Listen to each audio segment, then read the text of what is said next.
৬৮,০০০ গ্রাম বাঁচলে বাংলাদেশ বাঁচবে। আধুনিক নান্দাল গড়তে লাঙ্গলে ভোট দেওয়ার আহ্বান প্রার্থী হাসনাত মোহাম্মদ তারিক। ১৫৪ ময়মনসিংহ নয় নান্দাল নির্বাচনী এলাকাকে আধুনিক স্বনির্ভর নান্দাল উপজেলা হিসেবে গড়ে তুলতে লাঙ্গল প্রতীকে ভোট দেওয়ার জন্য ভোটারদের প্রতি জোর আহ্বান জানিয়েছেন সংসদ সদস্য প্রার্থী হাসনাত মোহাম্মদ তারিক। তিনি নান্দাল আসন থেকে জাতীয় পার্টির মনোনীত প্রার্থী হিসেবে ত্রয়োদশ জাতীয় সংসদ নির্বাচনে ভোটযুদ্ধে মাঠে নেমেছেন। বৃহস্পতিবার ৮ই জানুয়ারি সন্ধ্যায় প্রেস ক্লাব নান্দাল কার্যালয়ে সাংবাদিকদের সাথে মতবিনিময় সভায় ভোটারদের উদ্দেশ্যে তিনি আহ্বান জানান। এছাড়া তিনি বলেন, পল্লীবন্ধু সাবেক রাষ্ট্রপতি হোসেন মোহাম্মদ এরশাদের জাতীয় পার্টির ৬৮,০০০ গ্রাম বাঁচলে বাংলাদেশ বাঁচবে এই স্লোগান বাস্তবায়নে দলের একনিষ্ঠ কর্মী হিসেবে কাজ করে যাচ্ছেন।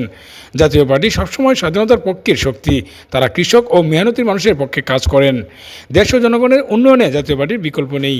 নান্দালবাসীর উদ্দেশ্যে তিনি আরও বলেন, এই নির্বাচনে তিনি ভোটে নির্বাচিত হলে নান্দালের সর্বস্তরে জনগণের জন্য বৈষম্যহীন সেবা প্রদান করে যাবেন। নান্দালি বেকারদের জন্য কর্মসংস্থান সৃষ্টি সহ শিক্ষার মান উন্নয়নে নান্দালে একটি বিশ্ববিদ্যালয় স্থাপন করবেন।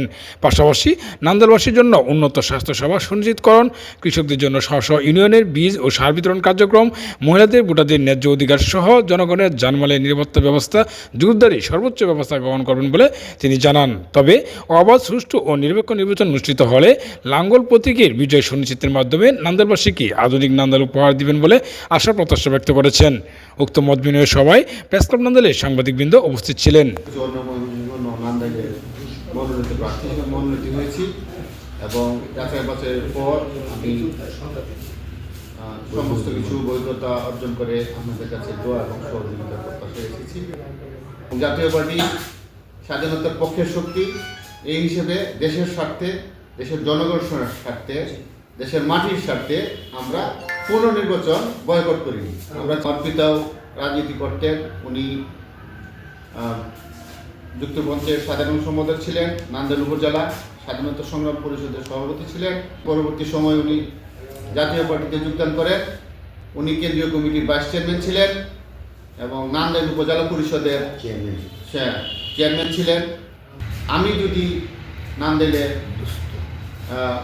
সংসদ সদস্য হিসেবে মনোনীত হতে পারি, আমার ইচ্ছা আমি আমার পিতার নামে এই নান্দাইলে একটা বিশ্ববিদ্যালয় স্থাপন করা এবং আমার সদিচ্ছা আমাদের যে স্বাস্থ্য বিভাগ আছে নান্দাইল হসপিটালটি আমাদের মতো আমাদের সুচিকিৎসার জন্য মানসম্মত না।